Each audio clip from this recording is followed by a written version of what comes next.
It worked. Okay, I'm gonna, I just forgot to click record, so here we go. Okay. All right, well, my name is Kelly France, and let's see, I started about a year ago in August. My story is kind of funny. My husband actually was looking for a job, and Micah invited us to an event, using the event like for a sneak peek into coaching. She just added my name, and I was like, hey, hun, you should check this out. So he started looking around in the sneak peek, and then I was like, let me see. I started watching some of the videos, and I was like, this is kind of awesome. You should do it. So he did it, and I was like, well, I'll help you. I'll help you here and there. And then I got a challenge pack just to make him go emerald. So I was the wife under him. We did everything kind of opposite. And then he got a job, and then I just took over. As soon as I got my PIO challenge pack, I posted about it on Instagram and Facebook. And all these people were like, what is this? I want to do this. It was kind of when PIO was pretty new. And I was like, oh, I should get paid for this. If I'm going to be telling all these people about it, I might as well get paid. So then I just kind of started messaging people, and then I went nuts after that. So right now I'm my husband, I work his business and mine. And since he's above me, I kind of started working his first and got him to diamond before I got myself to diamond. And so he is a 2-star qualifying, even though he doesn't work the business at all. So that's kind of my story and where I'm at right now. So today, and I have run several businesses in the past, and so I actually love marketing because I think why I love it is because it's so interesting to see what gets people to react. And it's really just kind of I just think psychology of people is so interesting in general. And so it's cool for me to put something out there and see if I get a response. Sometimes I do, and sometimes I don't. And so that's why I like marketing. And so I wanted to talk to you guys a little bit about marketing to your tribe. And let me see if I can get this at a slideshow view so you can see it full. I don't know if that's better. I'm doing this in Drive, and it's kind of cool because you can save your slides so that your team, if you ever have we did for our new coach training, we did a slideshow, and it's cool because you can save these, and then your team can use your slides too. So that's why I started. But now I don't know how to do it. Now I don't know how to show it in slideshow mode. Anyway, whatevs. If anyone knows, let me know. Is there one on mine? It's it's in the right hand corner, and it says something about slideshow. Does it not say that? There we go. Is that it? Okay. It's loading. All right, so I wanted to talk to you guys about what is a tribe. I've been listening to Seth Godin's book called Tribes, and it's been really interesting to listen to because basically a tribe is a group of like-minded people that are led by a passionate movement. And he said that a tribe is not it's not hang on, I'm trying to move. Okay. Oh, can you guys see my screen now? I think I messed it up. It just says loading. Weird. Okay. Is that better? Nope, still says loading.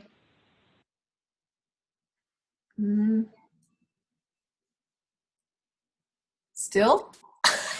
Still loading. Oh my gosh. Is that better? Nope. Oh my goodness. I don't know what my doing.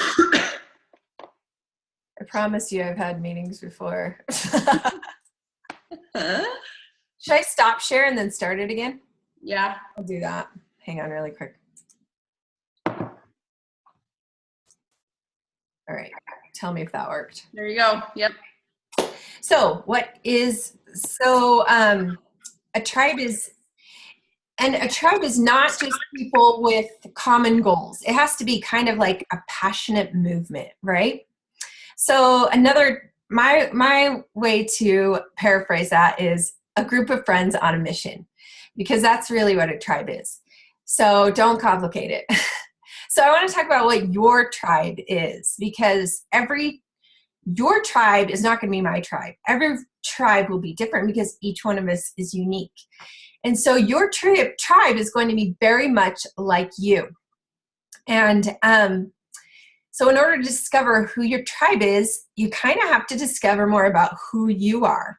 And so one way to do this is to describe yourself, and you'll probably start describing your ideal client or coach. So you really have to kind of start thinking about who you are, and or even who you want to be. And in order to describe your tribe and really figure out your audience.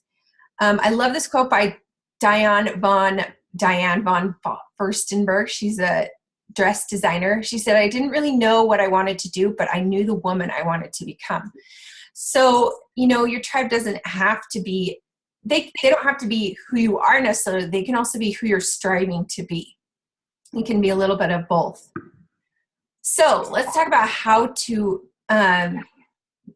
discover who your tribe is. The first thing is to make a list and get really specific. Like, I'm talking super specific, because a lot of people will be like, oh yeah, they kind of have in their idea, like, yeah, my ideal customer or coach is, like they only know maybe 3 things about their ideal audience. But I want you to get so specific that when you see that person, they're your ideal customer or coach.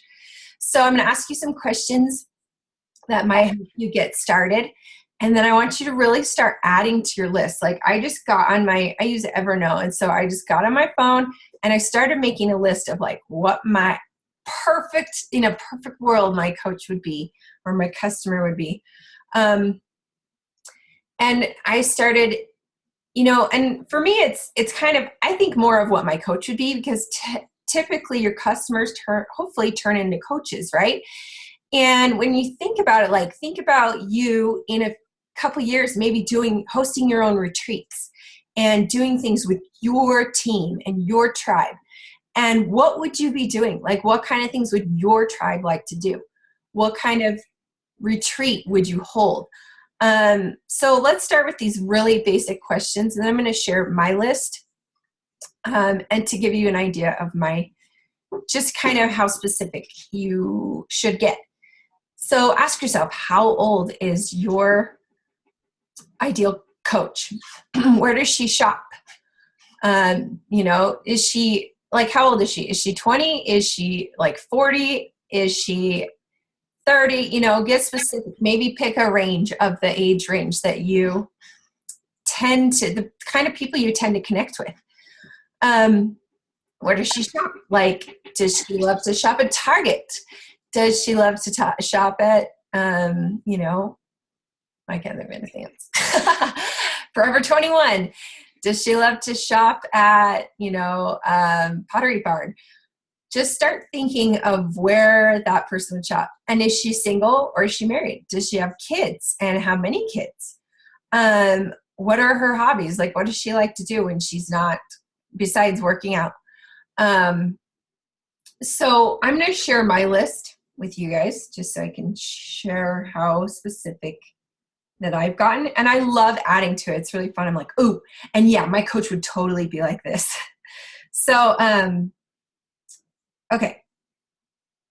So my ideal coach is easygoing, drama-free, fashionable, loves to shop, goofy, silly, fun-loving, likes to dance, a girl boss, knows what she wants and goes after it, is chillax about small stuff, funny, likes Napoleon Dynamite, confident, age 25 to 45, chic, has a helping heart, is a go-getter and a go-giver, loves her kids but kind of struggles with motherhood, loves being pampered or spoiled, classy, friendly, and warm, loves God, committed and consistent, works hard, plays hard, likes to travel, all about girl power, positive and uplifting, encouraging, sees the glass half full, collects shoes and makeup, down to earth, passionate, loves food, and that's all I've got so far.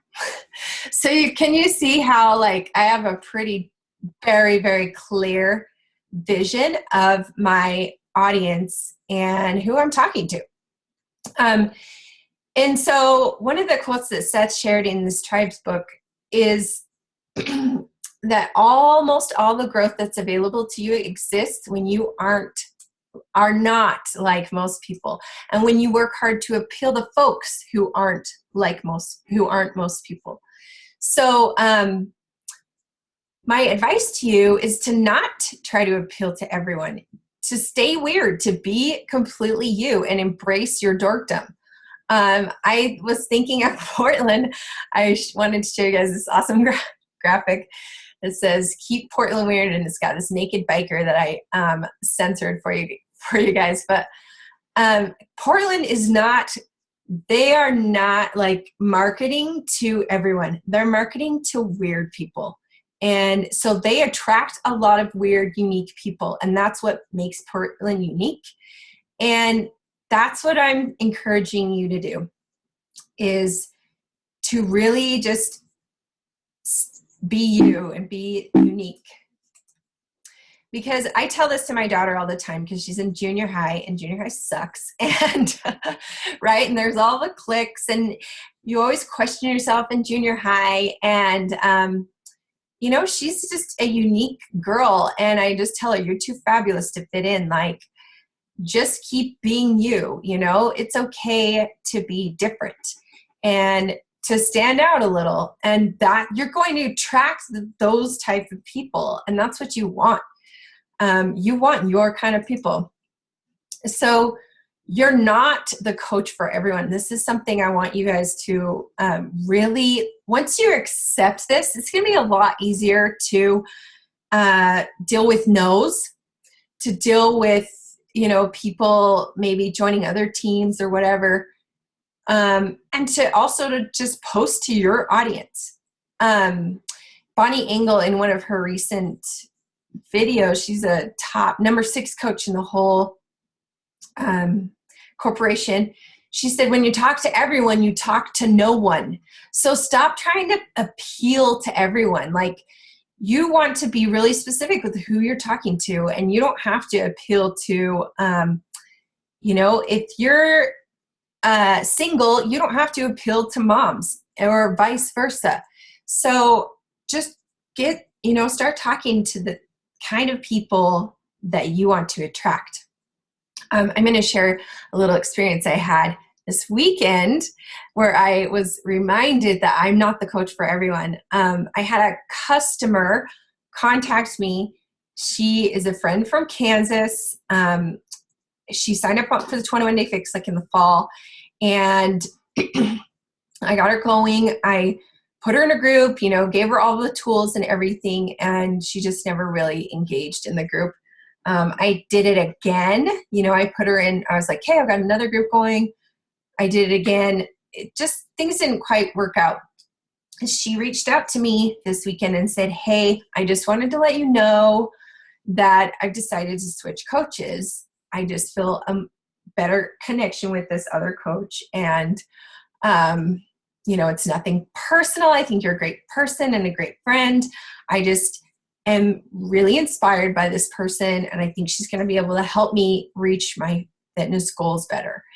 And it was funny because it was on date night that I got this text when my husband and I were out, and like the whole ride home, I like would not talk, and he was like trying to talk to me, and I was not talking. And then I just started crying, and it's hard not to take it personally, right? But I got over it. And the next day I was like, you know what, that's okay. Like, I'm not the coach for everyone. And of course we want to help people. And if helping people means that they find a different coach that is a better fit or a better connection, then that's fine. And you're going to attract the right kind of people, and you are occasionally going to repel some people. And I think you just have to remember that Um, it makes me think of that quote that I've seen on Pinterest that's like, you could be the ripest, juiciest peach in the world, and there's always going to be someone who doesn't like peaches.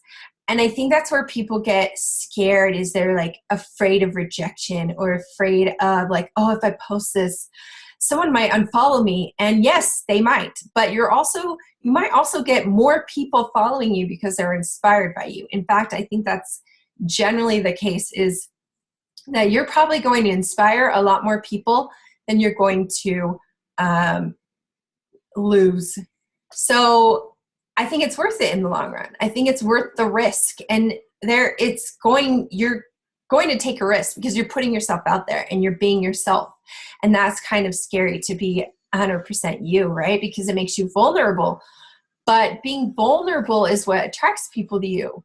And so anyway, that was just something I learned, that like sometimes we aren't the right fit for people, and that's okay.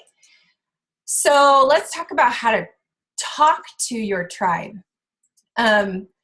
Once the thing that's so important about having a clear vision of who your tribe or ideal client is that it's so much easier to talk to them and post for them, right? If you know that your client, like for me, I know my audience loves makeup. So I don't question like, oh, is this annoying to talk about makeup today?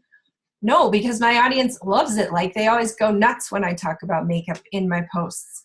So, start paying attention to what your audience responds to, like what type of posts they're responding to. Maybe it's those motivational quotes. Maybe it's anytime you do a book review. Maybe it's whenever you share a recipe, or it's your sweaty selfies. Whatever it is, like start paying attention to what your tribe loves and do more of it. But when you have that clear vision, it's just a lot easier to post, right? And to post to that type of person. And it just makes it so you're not second guessing. Like, your tribe's going to love this post because you would probably like it. And again, you are generally your ideal client. Another thing that really helps in kind of having a clear vision of who your tribe and your ideal client is to name your customer avatar. Like, think of one particular, maybe there's a coach that you're like, I would die to have her on my team, right? Think of that girl every time you post and be like, okay, would Jackie like this? Would Jackie like this post? Would Jackie respond to this? And that will kind of give you an idea that'll help you in your posts as well. And then when you're posting, talk like you would to your girlfriends. I use a lot of slang in my posts and even in my messages because that's how I talk to people. I'm like, hey girl, and that's just how I am. Obviously don't talk like that if that's not your thing. But the more that you talk the way you would talk to someone on the phone, or if you were just having lunch with them and you're talking to them, it's just going to feel more genuine and authentic. So try to use that I call it girlfriend talk, whenever you're posting or messaging, just to be more authentic. So what to post, right? That's the question. Some days you're like, oh crap, we got to do 3 posts a day. It's kind of like dinner. Like, it's kind of like food when you're a mom and you're like, seriously, I have to cook dinner again. Like, didn't I just cook dinner? So it's kind of the same. It's like what to cook for dinner, what to post. You kind of have to plan ahead. I've realized that in my life. I have 4 kids. If I don't plan dinner ahead, then it's going to be cereal. So anyway, so some ideas is I like to use themes. So here's some of the themes that I use for when I'm running out of ideas. I'm like, oh, okay, well, like on Tuesday, you can do Taco Tuesday. You can post some sort of taco recipe or whatever. Makeup Monday, Wardrobe Wednesday, or you can even do no makeup Monday and you share, like maybe your audience doesn't like makeup. Maybe your audience isn't a girl like mine. So maybe you could do no makeup Monday. I love Wardrobe Wednesday where I show my outfit. Foodie Friday, maybe post a recipe then. Fitness Friday, Motivation Monday. those kind of things just help you come up with ideas for your posts. And in fact, those kind of things help you come up with ideas for what to cook. Like if you have Taco Tuesday, like I was saying, or Meatless Monday, or Pizza Friday, you know, you've got, it just makes things easier, and I'm all about easy, right? So do any of you guys have any other ideas that you use for like themes? If you want to unmute yourself, feel free to share another theme idea that you use. Transformation Tuesday, of course. Duh. That's, yep, that one's a no-brainer. That one's way nice just because people kind of expect that. And then when you post a transformation, you don't feel like you're being annoying. At least I like that. Yeah. Yeah. And then, and I like it too, because you're like bragging on your clients. Like it's not always your transformation. You can like brag on your clients, and even, you know, I've even asked like on a Thursday clients like, hey, can I share your transformation post on Tuesday? So I'm thinking ahead for the following Tuesday for that. But if nothing else, definitely share your own too. Anyone else have any other ideas for themes? Okay. And then take your time. Here's the thing. Professional and pretty posts take time. Like if you looked at my camera roll, you would laugh, because there's like 50 versions, you know, there'll be like 30 outtakes of pictures of carrots. You know what I mean? Like, or 30 outtakes of a selfie where I'm trying to find a decent shot of myself. Or like I'm always taking several versions of the post, because I want to be like, well, maybe it looks better close up, maybe far away, maybe from this angle. And that's just I'm a photographer, so that's just my photographer background. But there, I'm lifting this up. But yeah, so take your time with your posts, you guys, because they're going to look more pretty and more professional, which is going to, I think, just makes you more legit. Like you don't look like a rookie coach. And so, I mean, and even in your writing your posts, like I'll have to write it. Sometimes I'll write it out in advance and look it over. So sometimes it'll take me like 20, 30 minutes to do one post, which is annoying, but your post is what attracts people to you. And I'm sure you guys have had this happen where, you know, people don't necessarily comment, but you'll run into someone at the grocery store and they'll be like, oh my gosh, I saw this post. And you're like, oh, I totally forgot we were friends on Facebook, you know? So people are watching, and it's just important, I think, to what you put out there to make it look professional and pretty, and not like salesy or cheesy. I try not to add I personally don't like a lot of text on my posts. Like I'm a huge Instagram nerd. I've been using it for like 3 years. And when I look in my feed, my Instagram name is Kelli France _fit fashionista. And when I look in my feed, like I try to make my feed look pretty. And I try to make there be a little bit of white space too. Because I think that just kind of keeps it clean and pretty.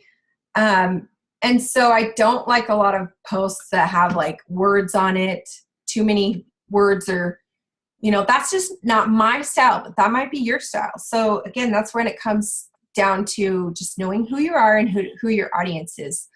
But when you're taking your pictures, like just take that extra time to like move the junk out of the way, find good light, you know, like move your carrots over to the window light. And I do staged posts all the time where like maybe I have a picture of I'm trying to think of an example. Like I've done pictures where I have makeup on and I'm in a workout outfit and I didn't actually work out at that specific time. But when I do a workout, I can post that one. Because some people look amazing in sweaty selfies. I look a little scary. So I like to look a little more put together. So stuff like that. You can like prep stuff like that in advance, you know, use your timer and prep stuff. I use Camera Plus because I think it's freaking awesome. It's an app. And I like it better than my in-camera. I have an iPhone. I like it better than my in-camera phone because you can take shots really fast too. And if you're in silent mode, you can like, let's say your kid's jumping on a trampoline, you can like click it like 5 times and you'll get like every move in that shot. So that's one of the reasons I like it. But there's also a timer in there. And the other thing I like it is that I have like, okay, so here's an example. If you guys can see, here's my carrots. I don't know if you can see, but there's like, there's like a whole roll of carrots. And I'm not even joking that these are organic rainbow carrots that I'm planning to post sometime this week. And so the cool thing about Camera Plus is you can use, they have a light box. So what I'll do is I'll go through and pick the very best one, and then I save it to my camera roll. And that way I don't have like 50 images of the carrots on my actual camera roll. But in my light box on Camera Plus, I have all these outtakes, right? And then when I'm done, when I have too many pictures outtakes, then I just delete the app to clear all those like extra ones that I'm not going to use. That's just a little nerdy photo tip for you. But yeah, like you don't have to, I think people get stuck in that you have to do like these real-time posts. Like this is what I'm doing at this very moment. And yes, you don't want to be lying, but you can stage posts. And then if you fail to plan, you've planned to fail. So I want to ask you guys, do you know what you're going to post today? Do you have a plan for what you're going to post for at noon? I post 3 times a day, morning, noon, and night. So do you have that plan already? Do you know what you're going to post tomorrow or sometime this week? I already have a couple posts lined up for what I'm going to be posting this week. And that just makes my life a lot easier to be like, okay, well, you know, Thirsty Thursday, I actually have a picture of myself. I'm either going to do Water Wednesday or Thirsty Thursday. Picture myself with my water bottle. You know, in my carrot post, you'll see that sometime this week. So just plan ahead because it's going to make your life a lot easier. Otherwise, what happens is it's like when you don't plan dinner, right? You're like, crap, cereal. Like you just either eat crap, right? Or you post crap or you don't do it at all. And it's so important that you do your 3 posts a day because honestly, I think a lot of people are scared that, oh my gosh, I'm spamming my friends. But guess what? Maybe your friends probably see about 10% of your posts. So they might see one of the 3 that you posted that day. Might, you know? So anyway, so plan ahead. One of the tools I use for planning ahead is the Latergram app. It's really cool. You can schedule your posts in advance, like your Instagram posts. And basically the way I post is I use Instagram and then it feeds right through Facebook because I just think it's 2 birds with 1 stone, right? So I would go through, I'll add a post, and I've got a whole bunch of unscheduled posts here on Latergram that are just for days when I like have no good ideas. So sorry, it's hard to see my with the white, but anyway, you can just see that there's a bunch of posts planned ahead. Even ideas, like sometimes if I see someone else on Instagram posting a good idea, not even a coach, but you know, like maybe a fashion blogger or a photographer or someone that I follow that posts something that's a good idea, I'll save it so that I can get inspired to do something kind of similar. So you can collect ideas in Latergram, or there's a Dropbox app where you can save images, screenshots, whatever. So those are some post ideas for you. That is pretty much all I have. But I just think it helps so much when you have clarity for your tribe.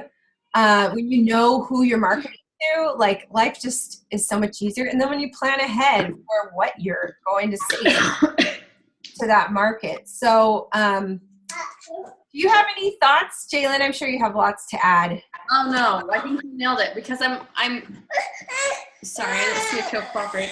I'm always trying to just emphasize sharing you, and I think you nailed it. That's why we need to share us, because even though these people are all on my team, they all have their own tribe that is growing.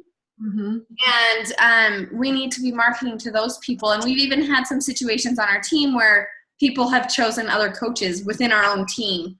And I was going to make a video, but I think you nailed it on the head with they're going to pick who they're more comfortable with. So we need to just be happy for them, and we need to move on because we want our ideal customer anyway. You don't want someone who doesn't want you. Right. So it does not work when they don't want you. Right. So I think you nailed it. I think finding out specifically who you're marketing to totally changes how people post too. Because rather than trying to generally appeal to everybody, you're targeting a specific audience. Mm-hmm. And then who cares? Like you said, the people who you're not targeting, who cares if they unfollow you? You don't want them anyway. Right. So I think this was fabulous. You nailed everything on the head. Thank you. Awesome.